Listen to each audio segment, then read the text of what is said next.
Bakso kepiting kini sedang menjadi buruan pecinta kuliner di kota Palembang. Meski menggunakan kepiting sebagai bahan utama, namun bahan pembuatannya sama dengan bakso umumnya.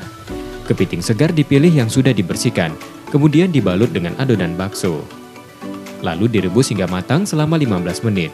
Bakso kepiting yang sudah matang dicampur dengan mie, bakso kecil, serta sawi dan tahu sebagai pelengkap.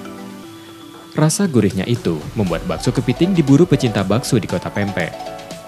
Kepiting ini yaitu yang pertama di Palembang. Jadi baksonya itu kepitingnya dibalut sama campuran bakso. Kalau untuk sehari udah dihitung kemarin hampir habis 1000 porsi.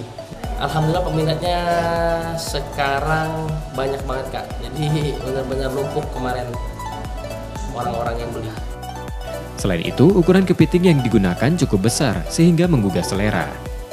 Rasanya enak banget, kepitingnya tuh gede banget dan rasanya tuh benar-benar gurih banget.